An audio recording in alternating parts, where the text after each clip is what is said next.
اور اس کے بعد پھر یہاں پر ایک چیز اور میں بیان کر دوں تاکہ آج کا درس مکمل ہو جائے.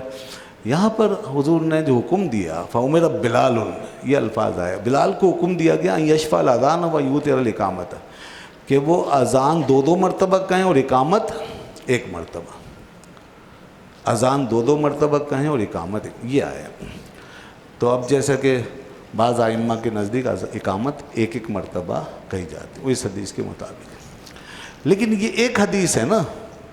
اچھا اور حدیث ہیں جس میں اقامت کا 2 مرتبہ ذکر ہے، اور وہ ہمارے یہاں ہے. احناف کے یہاں، ہمارے یہاں جو کثیر تعداد میں پائے جاتے ہیں دنیا میں، ان کے یہاں اقامت بھی اذان کی طرح ہے، اور اقامت کے الفاظ بھی 2 دفعہ ہوتے ہیں. اب بعض لوگ جو ہیں نا، جو تعصب سے کام لیتے ہیں، جن کا کام ہی فرقہ واریت ہے، 4 مسئلے انہوں نے پھیلانے ہیں اور کچھ نہیں ہے. جس دن وہ 4 مسئلوں سے رجوع کر لیں گے ان کا مسئلہ ختم ہو جائے گا، سارا مسئلہ ہی ختم ہو جائے گا. ان میں یہ مسئلے ہیں کہ اس طرح کرتے ہیں وہ اقامت. اب جیسے اس حدیث کے مطابق لے لیا، 1 مرتبہ اقامت کہہ رہی. اب آپ نے جا کے ان کے یہاں نماز پڑھی، آپ نے کہا بھائی یہ کیا؟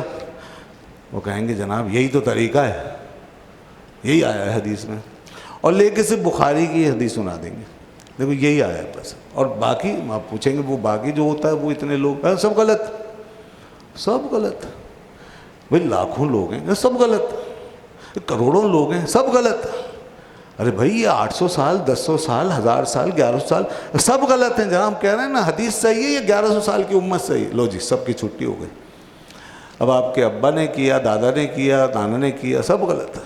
یہ ہے وہ نفرت انگیز تبلیغ جس سے جو ہے لوگوں میں نفرت پھیل رہی ہے. اب دیکھ لیں، اب ذرا آدمی گیا اور یہ غلط غلط سن کے آ گیا، اور اس کے بعد پھر اس نے جناب بڑے تکبر سے اپنا طریقہ اپنا الگ کیا اور کہا جی میں صحیح، باقی سب غلط ہے. اور مزے کی بات یہ، امام جس کے پیچھے کھڑے ہیں یہ امام بھی غلط، جو دائیں بائیں لوگ کھڑے ہیں یہ بھی غلط، اگلی سب بھی غلط، پچھلی بھی غلط.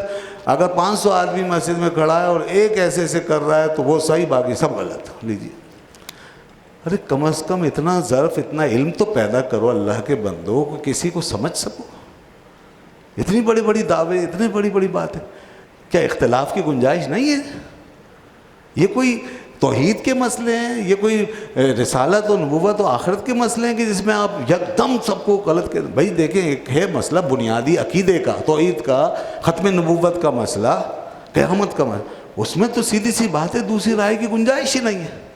جیسے ہم کہتے ہیں قادیانی جو ہیں آج لاکھ ہو جائیں، کروڑ ہو جائیں، دنیا میں کتنے ہی پھیل جائیں جناب، ہم کہیں گے غلط، بالکل کفر ہے. یہ تو دین ایمان کا معاملہ ہے، کیونکہ یہ بالکل قطعی ہے کہ رسول اللہ صلی اللہ علیہ وسلم آخری نبی ہیں، اور اللہ تعالیٰ ایک، اللہ کی ذات بس ایک ہے، وحدہ لا شریک، کوئی دوسرا خدا نہیں. یہ بنیادی مسائل، اس میں تو بے شک بالکل ہم قطعی طور پہ کہہ سکتے ہیں. باقی رہی مسائل، فروعات، اذان اقامت میں کچھ اختلاف، یا نماز میں رفع یدین وغیرہ کا اختلاف، کوئی آمین کہہ رہا ہے زور سے، کوئی نہیں کہہ رہا، اس میں اتنا تشدد، اور اس کے اندر ہر ایک کو یہ کہنا کہ یہ غلط ہیں، سب غلط ہیں، یہ حدیث کے خلاف ہیں، یہ ساری امت غلط ہے، یہ جو کچھ ہو رہا ہے سب بدعت ہو رہا ہے، یا شرک ہو رہا ہے، یا حرام ہو رہا ہے، یا سنت کے خلاف ہو رہا ہے. یہ بڑی جہالت والی، تنگ نظری والی بات ہے. یہ دین میں اتنا تعصب جو ہے نہیں برتنا چاہیے. ہمیں تحمل سے کام لینا چاہیے، اور ہمیں یہ کہنا چاہیے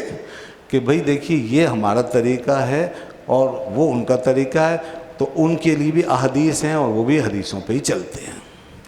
جو لوگ ایسا کرتے ہیں ان کے پیچھے احادیث ہیں.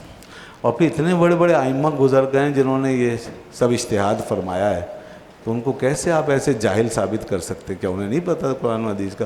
جو رسول اللہ کے صحابہ کی خدمت میں بیٹھے ہوں انہیں نہیں پتہ حدیث، اور آج ہمیں پتہ ہے 1500 سال کے بعد. تو سن لیجیے ذرا، یہ جو حدیثیں ہیں جس میں کہ 2 مرتبہ کہنے کا اقامت میں آیا ہے، تو وہ حدیثیں یہ ہیں، اس پر ہمارا عمل ہے. اذان میں بھی 2 مرتبہ کہیں گے کلمات کو، اقامت میں بھی ہے. بس یہ حدیثیں آپ کے سامنے رکھتا ہوں، آپ کو اندازہ ہو جائے گا کتنی زبردست حدیثیں ہیں. یہ مصنف ابن ابی شیبہ میں ساری روایتیں موجود ہیں، اور دیکھیے بحث سند سے ہوتی ہے، ان کی سندیں صحیح ہیں.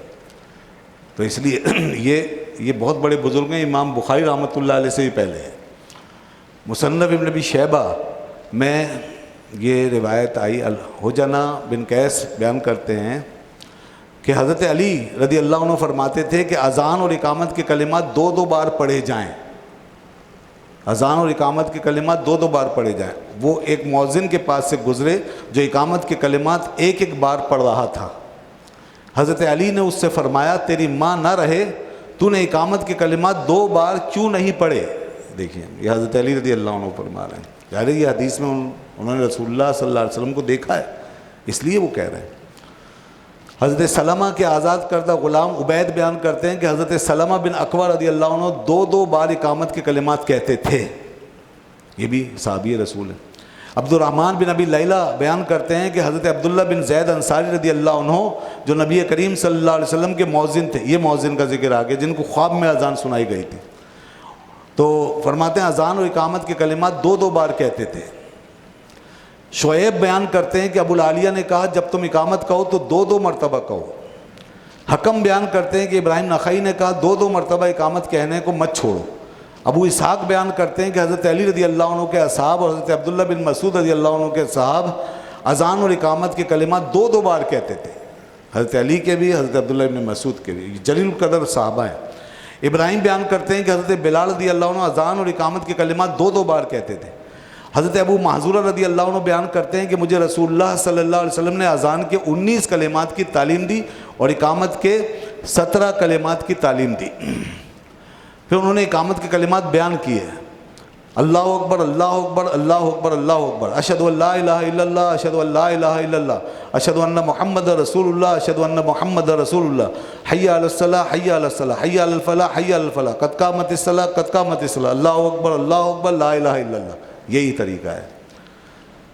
عبد الرحمن بن ابی لیلہ بیان کرتے ہیں ہمیں اصحاب رسول اللہ صلی اللہ علیہ وسلم نے یہ حدیث بیان کی کہ حضرت عبداللہ بن زید رسول اللہ صلی اللہ علیہ وسلم کے پاس آئے اور کہا یا رسول اللہ میں نے خواب میں دیکھا ہے کہ ایک آدمی جس کے اوپر دو سبز چادریں تھیں وہ ایک دیوار کے اوپر کھڑا ہوا اور اس نے دو دو بار کلمات پڑھ کر اذان دی اور دو دو بار کلمات پڑھ کر اقامت کہی۔ یہ پورا وہ واقعہ جس میں اذان نازل ہوئی، انہوں نے اپنے خواب کا ذکر کیا۔ اسود حضرت بلال رضی اللہ عنہ سے روایت کرتے ہیں کہ حضرت بلال کی اذان و اقامت کے کلمات دو دو بار تھے۔ یہ مصنف عبدالرزاق، سنن دارقطنی وغیرہ میں یہ حدیث موجود ہے۔ مسلم البتین کہتے ہیں کہ مجھے اس شخص نے خبر دی جس نے حضرت علی کے مؤذن کو سنا ہے کہ وہ اقامت کے کلمات دو دو بار کہتے تھے۔ پھر مجاہد سے روایت ہے کہ ان کے سامنے ایک ایک بار اقامت کہنے کا ذکر کیا گیا تو انہوں نے کہا اس طریقے کو عمرہ نے گڑھ لیا ہے، اقامت کے کلمات دو دو بار ہیں، یہ کہہ رہے ہیں عمرہ نے گڑھ لیا ہے۔ حضرت عبداللہ بن زید رضی اللہ عنہ جنہوں نے اذان و اقامت کے متعلق خواب دیکھا تھا، اور حضرت بلال اور حضرت ابو محذورہ رضی اللہ عنہ جو عہد رسالت میں مؤذن تھے، ان سب سے منقول ہے کہ اقامت میں دو دو بار کلمات کہے جائیں۔ یہ ہے تمام، یہ چند باتیں ہیں، چند حوالے ہیں جو یہاں پہ جمع کیے ہیں۔ علامہ غلام رسول سعیدی صاحب نے اس کی شرح، بخاری کی شرح، یہ بخاری کی شرح نعمت الباری جو 16 جلدوں میں لکھی گئی ہے، یہ اتنی موٹی موٹی کتابیں ہیں سب، تو یہ سب شرح میں ملتا ہے۔ لوگ خالی بخاری دکھا دیتے ہیں، باقی نہیں بتاتے پھر آگے کیا ہے، اس کی تفصیل کیا ہے اور حدیث کیا ہے۔ دین صرف بخاری میں تو نہیں ہے نا، ہزاروں حدیثیں، لاکھوں حدیثیں، بخاری سے پہلے بھی دین موجود تھا، تو یہ ساری حدیث موجود ہے، تو اس لیے یہ بھی مستند حدیث ہیں یقیناً، اور ان پر بھی عمل کیا گیا اور سب مانتے ہیں سارے ائمہ۔ اب کوئی شخص اگر کیسے بخاری میں دکھاؤ تو وہ جاہل ہے، وہ بہت بڑا جاہل، وہ دین کو محدود کر رہا ہے، دین کا نقصان کر رہا ہے۔ وہ کیسے بخاری میں دکھاؤ، صرف مسلم میں دکھاؤ، ایسا کبھی بھی نہیں کیا گیا۔